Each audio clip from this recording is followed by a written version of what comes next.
Something's getting in the way. Something's just about to break.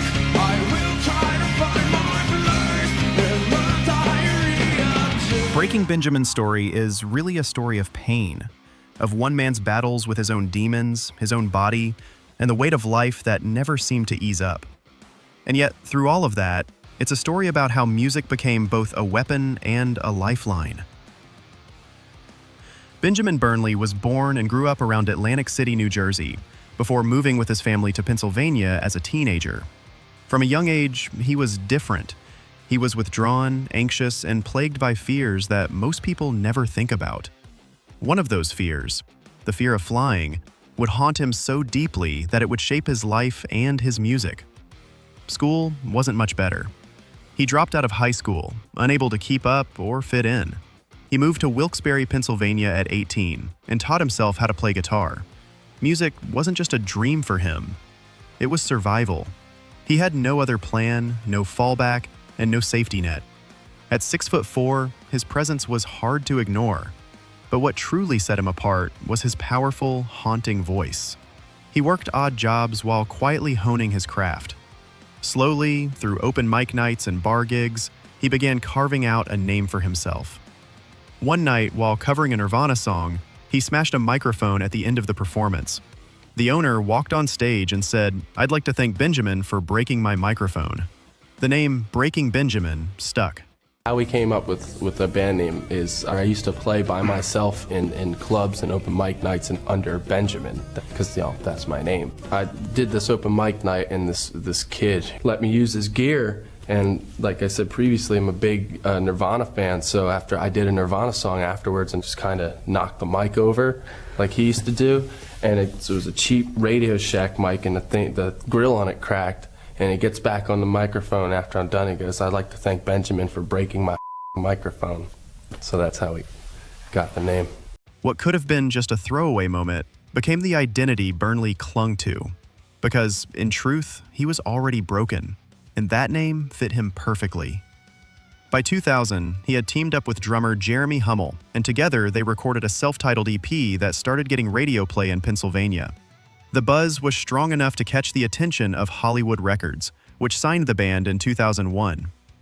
By 2002, Breaking Benjamin had their debut album Saturate. Songs like Polyamorous and Medicate received strong radio rotation, giving the band its first taste of national recognition.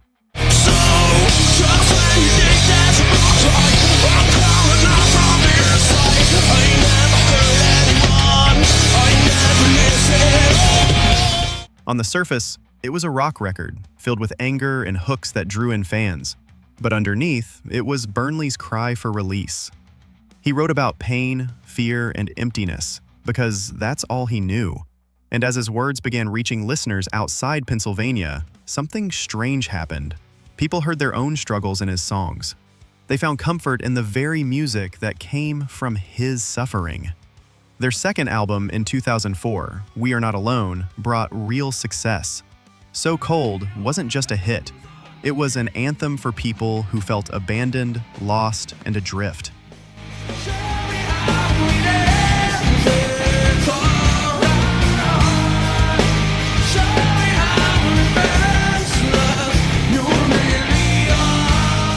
It's been over a year on the rock charts, establishing Breaking Benjamin as one of the dominant forces in alternative rock of the mid-2000s. We're back. My next guests are here tonight with a song from their brand new album, We Are Not Alone. Please welcome Breaking Benjamin.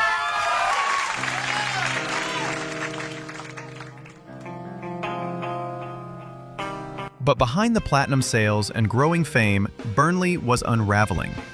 He was battling severe phobias, constant anxiety, and a body that seemed to betray him. He drank heavily, trying to numb himself, and it nearly killed him. Still, he kept writing.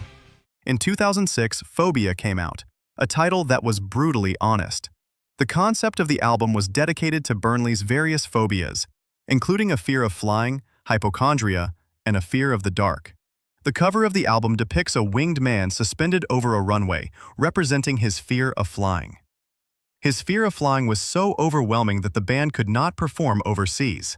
And he also refuses to travel by airplane. A supportive Aaron Fink, guitarist for Breaking Benjamin, talked about the phobia. It's not negotiable. The record label already sent like a hypnotist to his house for a week. We could brainwash him. It's not like anything that you could like chip away at. Talk. It's not gonna happen, and it's like old news, so that's why. But yeah, everyone has told us we'd be pretty big in Europe. Yeah. It's a good market. We're a U.S. band, man. The music reflected it, suffocating, dark, and filled with a sense of doom. But at the same time, it gave fans some of the band's most iconic songs.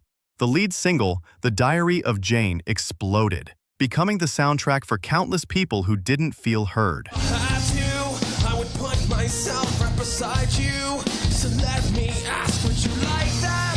Would you like that?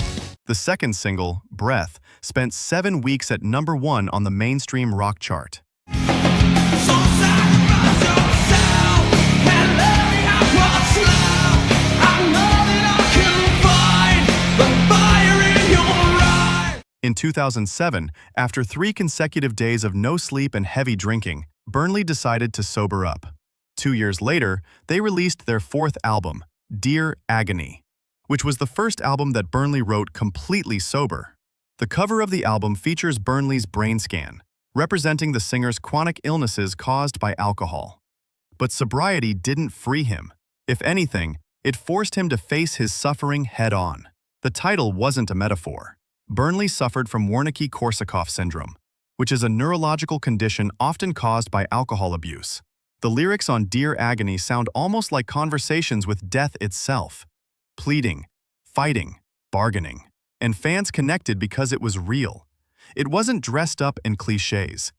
It was a man saying, "This hurts, and I don't know how much longer I can keep going." When you first get sick, I'm still sick. I'm still very sick. When it first happened, I mean, I was very concerned about it. Didn't know what it was. Still don't know what it is. And so it affects you, and it makes you just kind of have a lot of anxiety and fear of losing your life. But it's been a long time, and life's too short, and I've done everything that I could possibly do on my end to try to get some sort of answers as far as whatever the condition is or whatever is going on with. You still don't know? No, doctors have not been able to help me whatsoever. Shortly after, Burnley's health collapsed. He was hospitalized, unable to continue touring. Breaking Benjamin went silent. For years, it looked like the band was finished. And things got messy. Former band members Aaron Fink and Mark Klapaski authorized the release of a remix of Blow Me Away without Burnley's permission, leading him to fire them and enter a legal battle over the rights to the Breaking Benjamin name. But Burnley didn't give up. In 2014, he rebuilt Breaking Benjamin from scratch with a new lineup. They weren't the same band, but maybe that was the point. They released Dark Before Dawn in 2015.